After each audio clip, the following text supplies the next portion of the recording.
Hello everyone, welcome back to Ajith movie motives YouTube channel. నేను ఈ వీడియోలో లేటెస్ట్గా మన తెలుగులో రిలీజ్ అయిన రాచరికం అనే మూవీని ఎక్స్ప్లెయిన్ చేయబోతున్నాను. ఈ మూవీలో హీరోయిన్ వాళ్ళ నాన్న ఆడపిల్లలే వద్దనుకుంటాడు. అలాంటి సిచ్యువేషన్లో ఉన్న అతనికి హీరోయిన్ పుడితే అతన్ని రాజకీయ స్వలాభం కోసం ఆడవాళ్ళని కేవలం కామంతోనే చూసే ఒక అతనికి ఇచ్చి పెళ్లి చేస్తే చివరికి హీరోయిన్ పరిస్థితి ఏంటి, ఇన్ని కష్టాలను దాటుకుని ఎలా ఎదిగింది, ఇదంతా మూవీలో చూడొచ్చు. చాలా ఇంట్రెస్టింగ్గా ఉంటుంది. ఇంకా ఏం మాత్రం నేర్చేయకుండా నేనైతే మూవీలోకి వెళ్ళిపోతాను. అంతకంటే ముందు మీకేం చేయాలో తెలుసు కదండి. చిన్న లైక్ అండ్ స్మైల్తో వీడియోని స్టార్ట్ చేసేయండి. మూవీ ఓపెన్ అవగానే రాచరికం అన్న టైటిల్ కార్డ్తో కట్ చేస్తే ఇదిగో ఇతనికి వారసుడు పుడుతున్నాడని చాలా ఎగ్జైటింగ్గా ఉంటాడు. లోపల అతని భార్య నొప్పులు తింటూ ఉంటుంది. వాళ్ళ నాన్న ఫోటో దగ్గర, నాన్న నువ్వు మళ్ళీ వస్తున్నావు నాన్న మా వారసుడు రూపంలో అని అంటుంటే సడన్గా ఇతనికి తెలిసి వచ్చే నిజం ఏంటంటే ఆడపిల్లకి తన భార్య జన్మనిచ్చిందని. ఇది తెలియంగానే చంపేయడానికి వెళ్తాడు. దాంతో తన అసిస్టెంట్ ఒక అతను వచ్చి హైకమాండ్ నుంచి ఫోన్ వచ్చింది, ఈసారి పార్టీ టికెట్ నీకే ఇవ్వబోతున్నారని చెప్పగానే ఇది పుట్టంగానే ఒక మంచి జరిగింది, ఇక్కడ నుంచి నా కంటికి కనిపించకుండా దీన్ని పెంచండి. సర్లే అట్లీస్ట్ శుభవార్త అయినా వచ్చింది, చంపకుండా వదిలేస్తున్నానని బాగా తిట్టి అక్కడ నుంచి వచ్చేస్తాడు. తన భార్య ఆ చిన్న పాపని అక్కడున్న వాళ్ళందరినీ పార్టీ ఆఫీస్కి వెళ్ళిన తర్వాత అక్కడ ఒక అతను అతనికి ఆపోజిట్ గా మాట్లాడడంతో భద్ర అనే ఒక అతనితో ఇతను చంపించేస్తాడు. ఆ తర్వాత అతని పార్టీనే వదిలేసి, చూడండి మీరు చెప్పినట్టుగానే నేను వింటాను, మీ పార్టీలోనే నేను కూడా జాయిన్ అయిపోతాను, కానీ నాకు ఒక ఫేవర్ చేయాలి, మీరు ఆ భద్ర గారిని చావు చూడాలి, నా చెయ్యి నరికినప్పటి నుంచి పగతో రగిలిపోతున్నాను అంటే రాజకీయ స్వలాభం కోసం ఇతను కూడా కొంచెం ఎమోషన్స్ అన్ని పక్కన పెట్టి అతని పక్కనున్న భద్రాని చంపించేస్తాడు. ఆ తర్వాత అతను వెళ్ళి భద్రాని వెళ్ళి కత్తితో నరికి చంపేస్తే తన మనిషిని చంపేశారని మళ్ళీ సింపతి కోసం ఒక స్కెచ్ చేసి వీళ్ళని కూడా చంపించేస్తాడు. ఆ తర్వాత రాజకీయాల్లో మెల్లమెల్లగా అంచెలంచెలుగా ఎదిగి ఫైనల్ గా ఆంధ్రప్రదేశ్ మంత్రిగా ప్రమాణ స్వీకారం చేస్తాడు. ఎలాగైనా ఫ్యూచర్ లో సీఎం కావాలనేదే అతని కోరిక. దానికోసం ఏదైనా చేయడానికి సిద్ధపడతాడు. ఇప్పుడు మంత్రిగా ఉంటాడు. కొద్ది రోజులకు అతను అనుకున్నట్టుగానే కొడుకు పుడతాడు. ఫారిన్ లో జాయిన్ చేపియాలి స్కూల్లోని. ఫారిన్ లోనే మొత్తం చదువులు చదివించిన తర్వాత మళ్ళీ ఇక్కడికి పిలిపించాలని నా కొడుకు ఎవరి దగ్గర చేయి చాచి అడుక్కోడు, ఏదైనా కావాలంటే లాక్కొని తీసుకుంటాడు అని అనేవాడు అందరి దగ్గర, ఈవెన్ వాళ్ళ భార్య దగ్గర కూడా. కానీ ఆడపిల్లని మాత్రం అస్సలు పట్టించుకునేవాడు కాదు. ఆమె పేరు భార్గవి. ఈమె మన మూవీలో హీరోయిన్. ఆ ఏరియాలో జాతర జరుగుతుంటుంది. ఈ జాతరలో ఊర్లో ఉన్న వాళ్ళందరూ పాల్గొంటారు. ఒక టీనేజ్ అమ్మాయి ఒక టీనేజ్ అబ్బాయి ఇద్దరు ఒకరితో ఒకరు మాట్లాడుకుంటారు. కొద్దిసేపు అయిన తర్వాత ఆ అమ్మాయి వెళ్ళి వీరా అని ఒక పర్సన్ కి పరిగెత్తుకుంటూ డాష్ ఇవ్వడంతో చిన్న పిల్లని చూడకుండా వీరా దారుణంగా రేప్ చేసి చంపేస్తాడు. ఈ విషయం ఊర్లో ఉన్న వాళ్ళందరికీ తెలుసు, కానీ ఎవరు ఎదురు చెప్పలేని పరిస్థితి. వీరా అంత పవర్ఫుల్. పోలీస్ వాళ్ళకి తెలిసినా కూడా ఏం చేయలేని పరిస్థితి. ఇక్కడ రివీల్ అయ్యే ట్విస్ట్ ఏంటంటే వీరా ఎవరో కాదు, భార్గవి వాళ్ళ భర్త. భార్గవి వాళ్ళ నాన్న రాజకీయ స్వలాభం కోసం వీరాకిచ్చి పెళ్లి చేసింటాడు. ఇప్పుడు భార్గవికి వాళ్ళ నాన్న ఫోన్ చేసి, నీ భర్త ఏం చేశాడో తెలుసా, నువ్వు అతనితో సరిగ్గా కలిసి ఉంటున్నావా లేదా, ఒక చిన్న పాపని అలా ఎలా చేయగలిగాడు, ఇలా ఉంటే నాకే బ్యాడ్ నేమ్ వస్తుందని అంటే, అంత ధైర్యం ఉంటే ఆయనకే చెప్పండి అని భార్గవి కోపం వచ్చి ఫోన్ పెట్టి బాధితురాలైన ఆ అమ్మాయి ఇంటికి వెళ్ళి శవాన్ని చూసి ఓదార్చి వాళ్ళ అమ్మ నాన్నకి కొంత డబ్బు ఇచ్చి వస్తుంది.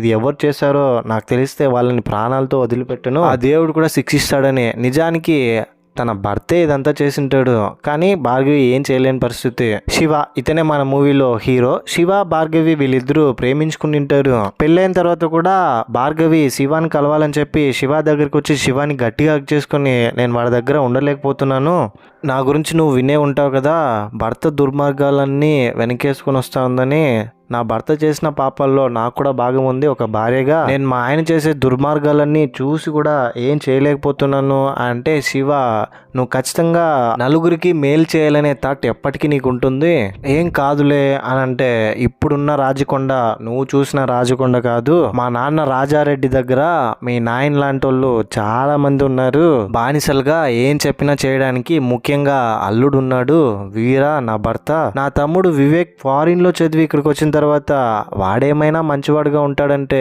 వచ్చి రాగానే ఒక శవాన్ని వెంటేసుకొచ్చాడు. కనీసం వాడైనా బయట పెరిగాడు, మారింటాడేమో అనుకుంటే అలాగే ఉన్నాడు.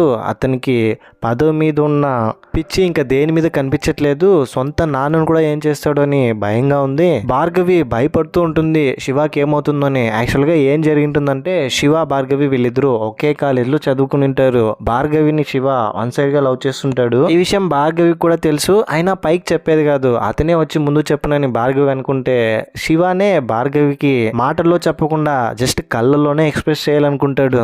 ఇది ఇలా ఉంటే కాలేజ్ లో క్లాస్ జరుగుతుంటే కింద జాతికి చెందిన కొంతమందిని వెనకాల కూర్చోబెడతారు కొంతమంది సీనియర్స్. ఇదంతా శివకి భార్గవికి వీళ్ళందరికీ అసలు నచ్చదు. అందరూ సమానమేని అనుకుంటారు.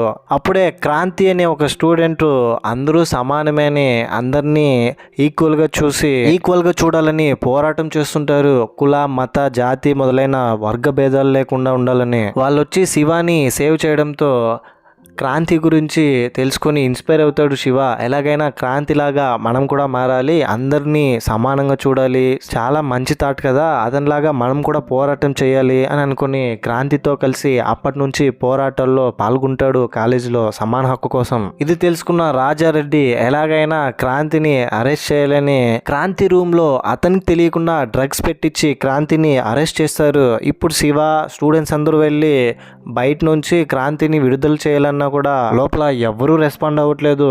నెక్స్ట్ డే క్రాంతి చనిపోతాడు. క్రాంతి బాడీని చూసి పోలీస్ వాళ్ళని క్వశ్చన్ చేస్తే వీళ్ళు మాకేం సంబంధం లేదు వెళ్ళండి అని చెప్పేస్తారు. ఇంత అన్యాయమా, ఇంత ఘోరమా అని అనుకుంటాడు శివ. ఆ తర్వాత క్రాంతికి గర్ల్ ఫ్రెండ్ ఉంటుంది. క్రాంతి గర్ల్ ఫ్రెండ్ ని ఇంతకు ముందు కొంతమంది సీనియర్స్ వచ్చి కులం తక్కువ వాళ్ళని వెనకాల నిలబడమని ఉంటారు కదా, వాళ్ళు ఈ అమ్మాయి దగ్గరకు వచ్చి తనతో మిస్బిహేవ్ చేసి టార్చర్ చేస్తుంటే శివ ఆ అమ్మాయిని కాపాడుతాడు వీళ్ళందరితో ఫైట్ చేసి. దీంతో భార్గవికి శివ బాగా నచ్చేసి ఎలాగో ఇంకా అతను చెప్పట్లే అని భార్గవిని శివాకి ముద్దు పెట్టి అక్కడి నుంచి వెళ్ళిపోతుంది. పోలీసులు రాజారెడ్డికి ఫోన్ చేసి ఆ క్రాంతిని చంపేశామనుకుంటే ఇప్పుడు ఇంకొకటి రెడీ అయ్యాడు శివ, వాడి పని కూడా ఒకసారి చూసేయండి అని చెప్తాడు. ఇంకోవైపు భార్గవి శివాకి ఫోన్ చేసి ఈరోజు నిన్ను కలవాలని, ఈరోజు మా అమ్మ నాన్న ఇద్దరు పెళ్లికి వెళ్తారు, 3 రోజుల దాకా రారు, నేను ఒక్కదాన్నే ఇంట్లో ఉంటాను, నువ్వు కావాలంటే రావచ్చు అని. ఇంటికి వచ్చిన తర్వాత ఇద్దరు ఫిజికల్ గా కలుస్తారు. సరిగ్గా అప్పుడే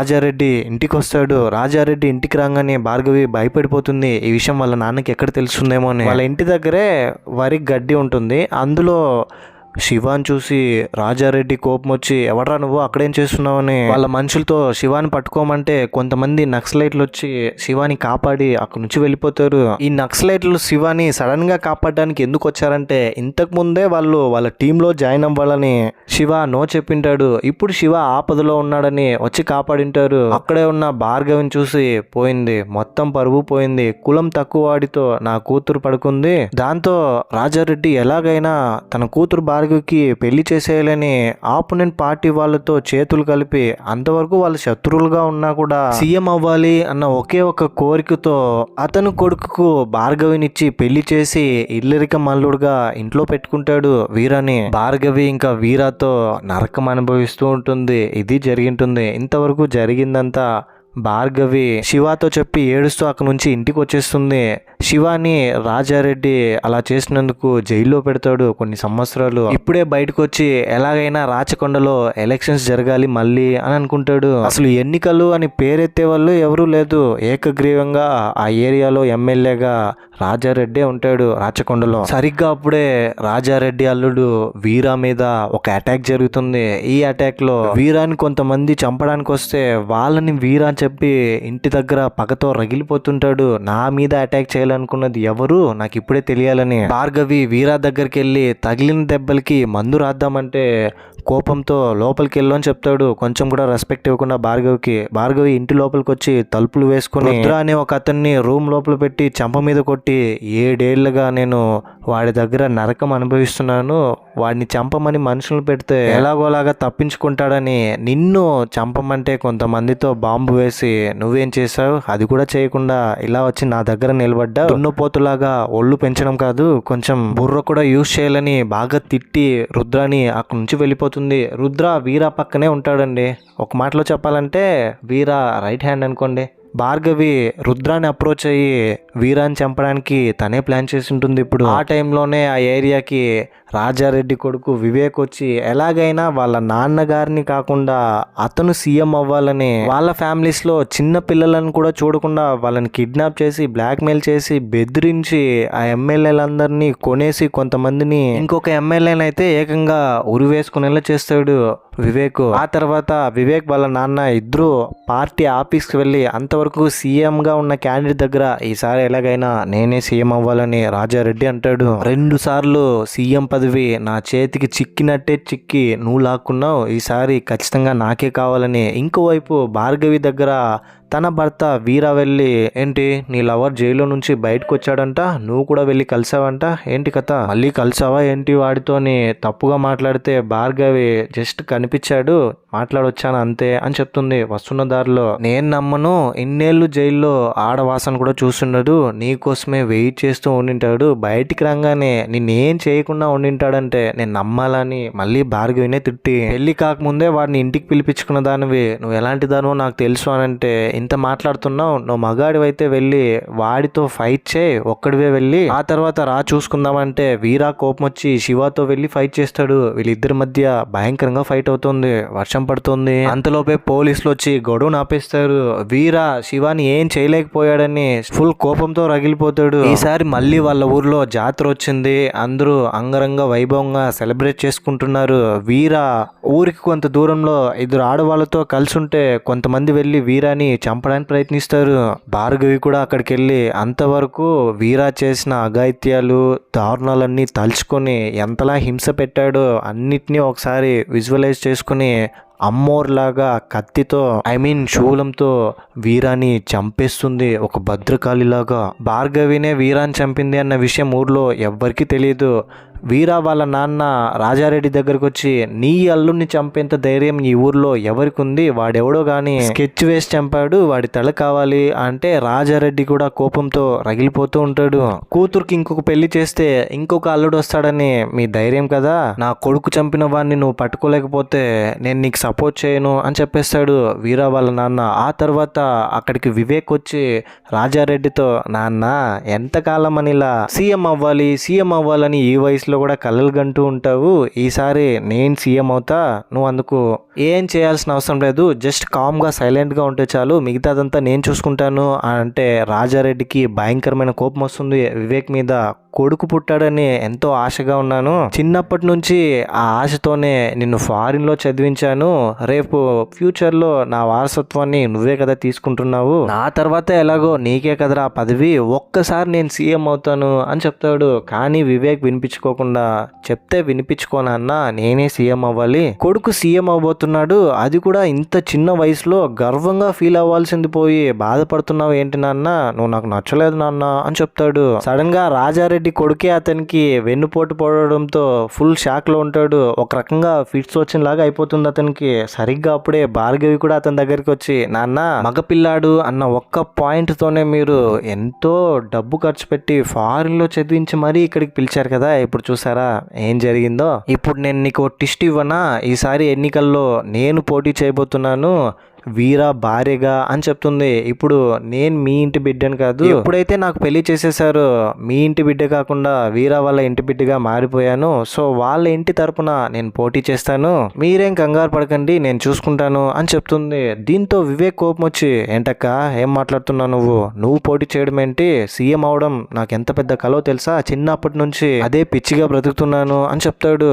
నువ్వు నా తమ్ముడురా, నువ్వంటే నాకు ఎక్కడో కొంచెం ఇష్టం ఉంది, ఆ ఇష్టంతోనే చెప్తున్నా తప్పుకో అని అంటుంది భార్గవి. ఆ తర్వాత భార్గవి వాళ్ళ మావయ్యని తీసుకుని పార్టీ ఆఫీస్కి వెళ్తుంది. భర్త పోయాడని ఏడుస్తూ ఇంట్లో కూర్చోకుండా ఇలా రాజకీయాల్లో రావాలన్న నీ థాట్ నాకు చాలా బాగా నచ్చిందమ్మా, ఎమ్మెల్యే టికెటే కదా ఇచ్చేస్తాను అని చెప్తాడు. ఎమ్మెల్యే టికెట్ కాదు సార్, నేను సీఎం అవ్వాలనుకుంటున్నాను అనగానే అతను కూడా షాక్ అవుతాడు. అది కాదమ్మా, సీఎం అవ్వాలంటే కొన్ని అర్హతలు కావాలంటే ఏం సార్ అర్హతలు, ఇప్పుడున్న సీఎంకి అంతకుముందు ఉన్న సీఎంకి సీనియారిటీ అన్న ఒక్కటి తప్ప ఏదైనా అర్హతలు ఉన్నాయా? ఎవరికి స్పెసిఫిక్గా ఎలాంటి క్వాలిటీస్ లేవు, నన్ను నమ్మండి అని చెప్పి ఏదో విధంగా అతన్ని ఒప్పించి మిగతా వాళ్ళందరినీ పిలిచి మీటింగ్ ఏర్పాటు చేసి ఈసారి ఒకే ఇంట్లో నుంచి ఇద్దరు పోటీ పడుతున్నారని వివేక్ని అండ్ భార్గవిని అందరికీ ఇంట్రడ్యూస్ చేస్తాడు.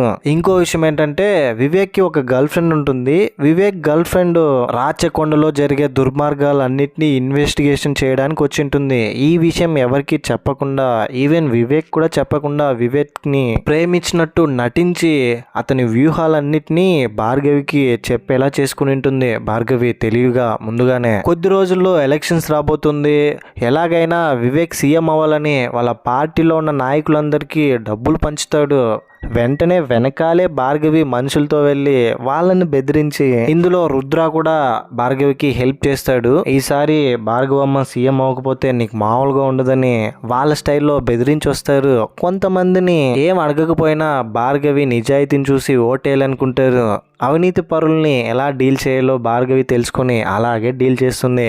ఇదంతా చూస్తూ వివేక్ తట్టుకోలేకపోతాడు. ఒకరోజు బాగా డ్రింక్ చేసి భార్గవితో ప్రజలందరూ నిన్నే ఎక్కువ నమ్ముతున్నారు, ఏం వేసావు వాళ్ళకి, డబ్బులు ఇచ్చావా లేదా నువ్వే ఏమైనా వాళ్ళకి కావాల్సింది ఇచ్చొచ్చావా అని అంటే, రే నిన్ను చంపాలంటే చిన్నప్పుడే చంపేసేదాన్ని, నువ్వు నా తమ్ముడివి, మళ్ళీ చెప్తున్నా ఎక్కడో కొంచెం నువ్వంటే నాకు ఇష్టం రా, అందుకే నిన్ను ఇంత మాట్లాడుతున్నా, ఏం చేయలేకపోతున్నాను రా అని చెప్తుంది. రుద్ర కూడా అవతల వాళ్ళ ఇన్ఫ్లుయెన్స్ కి డబ్బుకి ఎక్కడ చేంజ్ అయిపోతాడేమో అని భయపడి భార్గవి రుద్రాని కూడా చంపేస్తుంది. రుద్ర మారిపోతున్నాడు అన్న చిన్న డౌట్ రాగానే ఫైనల్ గా ఎలక్షన్స్ జరుగుతుంది. వివేక్ వెళ్ళి డబ్బులు పంచడంతో అండ్ పోలింగ్ జరుగుతున్న ప్లేసెస్ కంతా వెళ్ళి అవినీతికి పాల్పడడంతో పోలీసులు వచ్చి వివేక్ ని అరెస్ట్ చేస్తారు.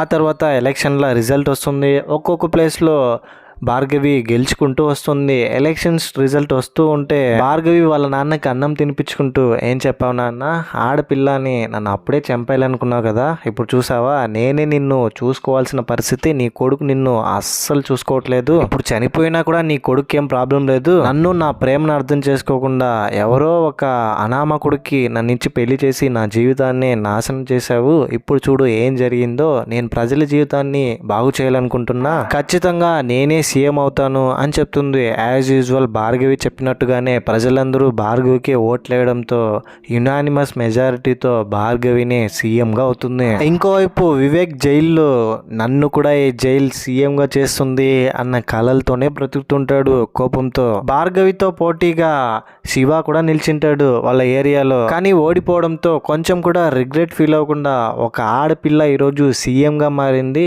ఖచ్చితంగా ఈ రాష్ట్రాన్ని డెవలప్ చేస్తుందని మిగతా వాళ్ళతో ఫ్రెండ్స్తో చెప్తాడు. ఇంతటితో ఈ మూవీ కూడా ఎండ్ అయిపోతుంది. ఈ మూవీ మొత్తం చూసిన తర్వాత జెన్యున్గా మీకు అనిపించింది ఏంటి, నా ఎక్స్ప్లెనేషన్ ఎలా అనిపించింది అనే దాన్ని కింద కమెంట్ బాక్స్లో తప్పకుండా నాతో షేర్ చేసుకోండి. నాకైతే పర్సనల్గా రొటీన్ స్టోరీనే, కాకపోతే వాళ్ళు ఇచ్చిన మెసేజ్ అయితే బాగుంది. స్క్రీన్ ప్లేలో కూడా కొన్ని ఇష్యూస్ ఉన్నాయి, వీలైనంత వరకు నేను రెక్టిఫై చేసే చెప్పాను. మూవీ చూసిన వాళ్ళు ఎవరైనా ఈ వీడియో చూసింటే ఏంటి బ్రో సీన్స్ని అటు ఇటు కొంచెం మార్చి చెప్పావు అని అనుకోవచ్చు. నేను కేవలం క్లియర్ కట్గా మీకు అర్థం అవడానికి అలా చెప్పాను. హోప్ఫుల్లీ మీరు అర్థం చేసుకుంటారు అని అనుకుంటూ ఇలాంటి కైండ్ ఆఫ్ మరిన్ని మూవీ ఎక్స్ప్లెనేషన్ వీడియోస్ కోసం మన ఛానల్ని సబ్స్క్రైబ్ చేసి బెల్ ఐకాన్ క్లిక్ చేసేయండి. చాలా మంది మన వీడియోస్ చూస్తున్నారు కానీ సబ్స్క్రైబ్ చేసుకోవట్లేండి. మీకు గనక నా ఎఫర్ట్స్ అండ్ ఎక్స్ప్లెనేషన్ నచ్చితే ప్లీజ్ ట్రై టు సబ్స్క్రైబ్. ఇంకో ఇలాంటి ఇంట్రెస్టింగ్ మూవీ వీడియోతో మీ ముందుంటాను. అంతవరకు సేఫ్గా ఉండండి, నవ్వుతూ ఉండండి, నవ్విస్తూ ఉండండి. Thank you. జై హింద్.